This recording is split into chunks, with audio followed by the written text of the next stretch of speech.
Point number 4। जी मान लिया जी कि रफुल यदैन तो साबित है, अब ये अगला एतराज होता है। देखें कितनी इंटेलेक्चुअल तरतीब से मैं चल रहा हूं, इंशाल्लाह ये पूरी वीडियो बुक बन जानी है। जी बिल्कुल रफुल यदैन तो साबित कर दिया जी आपने, बगैर वाली तो रवायतें ज़ईफ हैं और मनसूख भी कोई नहीं हुआ, लेकिन साबित करें कि हुजूर सल्लल्लाहु अलैहि वसल्लम वफात तक रफुल यदैन करते थे। कुत्ता खुई चिया ले भी वफात तक साबित करें।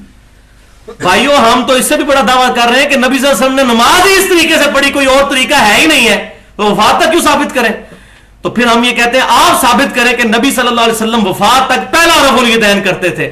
जिस सफे पे ये हदीस लिखी होगी उसके साथ दूसरी वाली भी लिखी होगी, बिल्कुल वही फिर इल्जामी जवाब ही देंगे। वो कहते हैं नहीं जी नहीं वो तो साबित है ना, तो करते ही होंगे। तो भाई इधर भी यही साबित है, ना इब्ने मसूद रज़ियल्लाहु ताला अन्हु की तरफ मंसूब वो असर साबित हुआ, और ना ये घोड़ों के दुमों वाली रिवायत और बुतों वाली तो वैसे ही मनगढ़ंत थी। तो खुद बखुद ये इंप्लाइड है इसके अंदर कि मनसूखी वाला चक्कर ही कोई नहीं, एक ही तरीका है जो नमाज का साबित है। लेकिन शुक्र है कि हम इस्लाह के लिए बैठे हैं, सोल्यूशन एंड पे हैं, प्रॉब्लम एंड पे नहीं। मैं अक्सर कहता हूं हम एहतराम से आपका ये सवाल लेते हैं और इंशाल्लाह ये भी जवाब दे देते हैं कि वफात तक भी रफुल यदैन करते थे, ये भी साबित कर देते हैं। मुनाजरा करना मकसद नहीं है।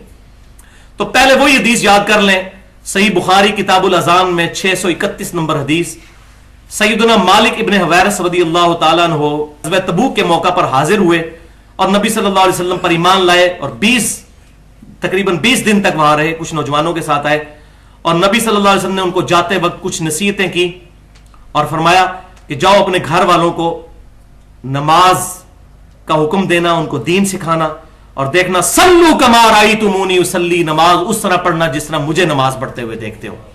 तो इसमें उन्होंने नबी सल्लल्लाहु अलैहि वसल्लम का यह हुक्म भी नकल किया कि मुझे हुजूर ने हुक्म कहा था कि नमाज उस तरह पढ़ना जिस तरह मुझे पढ़ते हुए देखते हो। 9 हिजरी फतेह मक्का के भी साल के बाद। और अब मैं आपको हदीस वो बयान करने लगा हूं जो नबी सल्लल्लाहु अलैहि वसल्लम की भी वफात के बाद है। अबू किलाबा ताबी की हदीस बुखारी और मुस्लिम दोनों में है। वो कहते हैं मैंने उसी सहाबी को जिसको हुजूर ने हुक्म दिया था मेरी तरह नमाज पढ़ना। अब आप सहाबी के बारे में सोच सकते हैं कि वो नमाज पढ़ना उस तरीके पे शुरू कर दे जो नबी सल्लल्लाहु अलैहि वसल्लम के तरीके के खिलाफ हो। और वही सहाबी मालिक बिन हवैरस अबू किलाबा ताबी कहते हैं कि मैंने मालिक बिन हवैरस को फिर देखा जिनको हुजूर ने कहा था सल्लू कमा रायतुमूनी उसल्ली, नमाज पढ़ते हुए मैंने उनको देखा कि उन्होंने नमाज शुरू की तो अल्लाह अकबर कहा और दोनों हाथों को कानों तक उठाया, फिर रुकू में जाते वक्त भी दोनों हाथों को उठाया, फिर रुकू से उठकर समी अल्लाहु लिमन हमिदा रब्बना लकल हम्द कहा और दोनों हाथों को बुलंद किया और फिर उन्होंने नमाज मुकम्मल करके कहा कि रसूलुल्लाह भी इसी तरीके से नमाज पढ़ते थे। लो जी मसला बिल्कुल हल हो गया। इसी तरीके से मैंने बताया वाइल बिन हुजर रज़ियल्लाहु ताला अन्हु का भी, वो भी फतह मक्का के बाद मुसलमान हुए, फिर अगले साल दोबारा आए वो हुजूर सल्लल्लाहु अलैहि वसल्लम की वफात से तकरीबन 5-6 महीने पहले और उसी तरीके से नमाज पढ़ते हुए देखा। अबू उमैर सादी की हदीस जो मैंने पिछली दफा बयान की थी, हुजूर सल्लल्लाहु अलैहि वसल्लम की वफात के 30 साल के बाद उन्होंने 10 सहाबा की मौजूदगी में नमाज का तरीका बयान किया और 10 के 10 ने तस्दीक की और वो पूरा नमाज का डिटेल तरीका मैं बयान कर चुका हूं, उसमें भी रफुल यदैन और जलसा इस्तराहत का जिक्र मौजूद है अल्हम्दुलिल्लाह। अब बिल्कुल इससे भी आगे मैं एक स्टेप जाने लगा हूं, यह पहले किसी से आपने बात नहीं सुनी होगी इस अंदाज में। वो है भाइयों बुखारी और मुस्लिम की मुत्तफकुन अलैह हदीस है कि अब्दुल्ला बिन उमर रज़ियल्लाहु ताला अन्हु कहते हैं कि नबी सल्लल्लाहु अलैहि वसल्लम ने अपनी दुनियावी जिंदगी मुबारका के आखिरी दिनों में हमें एक दफा इशा की नमाज पढ़ाई। लो जी आ गया जी, वफात के आखिरी दिनों में और 1 महीना पहले। मुस्लिम में जो इसका तुरुक है उसमें अल्फाज है 1 महीना पहले आप सल्लल्लाहु अलैहि वसल्लम ने ये हदीस बयान की। अब तो टाइम भी मिल गया हमें, मुस्लिम शरीफ में 5-6 तुरुक है इसके और बुखारी में भी 2-3 तुरुक है।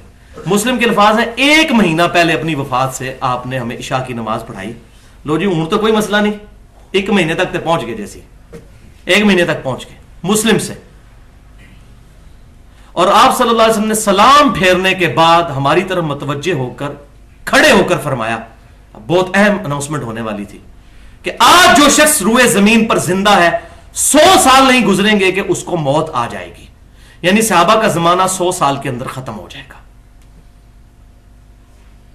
और वाकई 110 हिजरी के अंदर अबू तुफैल आमिर बिन वासिला अल मुतवफ़ा 110 हिजरी एग्जैक्टली प्रॉफिट सल्लल्लाहु अलैहि वसल्लम की वफात के 99 ईयर्स और कुछ महीनों के बाद, राउंड ऑफ करके 100 साल के बाद वो फौत हुए 110 हिजरी में। یہ حدیث میں نے کیوں سنائی؟ اس کے راوی کون تھے؟ عبداللہ ابن عمر، 1 مہینہ پہلے تک.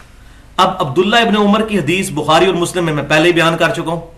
نماز شروع کرتے تو رفع الیدین کرتے، رکوع میں جاتے وقت اور رکوع سے اٹھتے وقت. لیکن اس میں پھر مولوی گھس جاتا ہے، وہ کہتا ہے یہ تو انہوں نے طریقہ بتایا نا، وہ پہلے والا بتایا ہوگا، بعد والا نہیں بتایا ہوگا. تو بعد والا طریقہ بھی آپ سن لیں، بعد والا ہی طریقہ ہے اور پہلے والا ایک ہی ہے. وہ اس طرح کہ الحمدللہ صحیح بخاری میں جو 739 نمبر حدیث ہے اس نے تو مسئلہ ہی حل کر دیا ہے. نافع تابعی کہتے ہیں جو نبی صلی اللہ علیہ وسلم کی وفات کے تقریباً 30 سال کے بعد ابن عمر کی غلامی میں آئے، وہ تابعی ہیں. وہ کہتے ہیں کہ میں نے ابن عمر کو دیکھا کہ جب وہ نماز شروع کرتے تو دونوں ہاتھ کندھوں تک اٹھاتے، اور جب رکوع میں جاتے تو دونوں ہاتھ کندھوں تک اٹھاتے، اور جب رکوع سے سر اٹھاتے تو بھی دونوں ہاتھ کندھوں تک اٹھاتے اور سمی اللہ لمن حمیدہ ربنا لک الحمد کہتے. یہ تابعی بیان کر رہا ہے. اور اینڈ پر وہ کہتے ہیں کہ ابن عمر کہا کرتے تھے کہ نبی صلی اللہ علیہ وسلم بھی ایسے ہی نماز پڑھتے تھے. اللہ اکبر کبیرہ والحمد للہ کثیرہ وسبحان اللہ بکرۃ واصیلا. وفات کے بعد بھی اور نافع کو طریقہ وہ یہ سکھا رہے ہیں. لہذا وہ الیاس گھمن صاحب جو اپنی کتاب میں ایک روایت لے کر آئے ہیں، اور کتابوں کے نام بھی پتہ نہیں کس کونے خدرے میں بیٹھ کے کتابیں لکھی ہوتی ہیں، حدیث کی کتابیں بھی نہیں ہوتی، وہ ان کے اپنے مولویوں کی لکھی ہوئی کتابیں ہوتی ہیں. اور کتاب کا نام ہی آپ سن لیں، اخبار الفقہاء، فقیہوں کی خبریں. جیسے وہ ہوتا ہے نا خبریں اخبار ہے، یا یہ دنیا نیوز، یہ ٹی وی جیو نیوز، یہ بھی ایک ہے اخبار الفقہاء. حدیث کا تو لفظ ہی کوئی نہیں اس کے اندر موجود.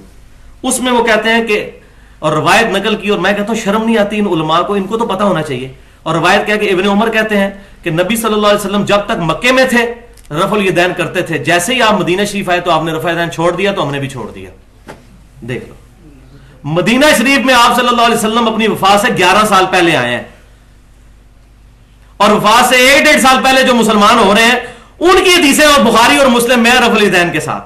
تو جھوٹ کے پاؤں نہیں ہوتے جی، یہ بڑی ان سے غلطی ہوئی ہے، روایت انہوں نے نقل کر دی. اور عبداللہ بن عمر والا تو میں پہلے ہی بیان کر چکا ہوں. تو یہ معاملہ الحمدللہ بالکل کلیئر ہو گیا اس حوالے سے. لیکن ایک روایت ایسی ہے جو میں یہاں پر بیان کر دوں تاکہ یہ کوئی بعد میں یہ نہ کہے کہ یہ روایت بیان نہیں کی ہے کہ عبداللہ بن عمر رفع الیدین نہیں کرتے تھے. ایک روایت لے کر آتے ہیں شرح معانی الاثار سے. مجاہد تابعی کا قول ہے کہ میں نے عبداللہ بن عمر کے پیچھے نماز پڑھی، وہ نماز کے شروع میں صرف رفع الیدین کرتے تھے. بھائیو، اس پہ جرح مفسر موجود ہے. یہ حدیث کی اصطلاح ہے کہ جب محدثین ان ڈیپتھ کسی روایت پر جرح کر دیں کسی ایک راوی کے اوپر تو وہ حدیث ایکسیپٹیبل نہیں ہوتی. اور وہ کس کی ہے؟ عام بندوں کی نہیں. امام احمد بن حنبل مسائل احمد میں جو ان کے بیٹے نے اور امام ابو داؤد نے نقل کی ہیں ان سے جو فتاوا، اس میں انہوں نے کہا کہ یہ روایت باطل ہے. امام احمد بن حنبل حدیث کے امام، یہ بریلوی دیوبندی اہل حدیث نہیں کہہ رہے. اور یحییٰ ابن معین جو ان سے بھی بڑے جرح و تعدیل کے امام ہیں، انہوں نے کہا کہ اس میں ایک راوی ہے ابو بکر بن عیاش، یہ اس کا وہم ہے، اس کے سوا یہ روایت کچھ نہیں. لہذا میں نے یہ بھی کلیئر کر دیا.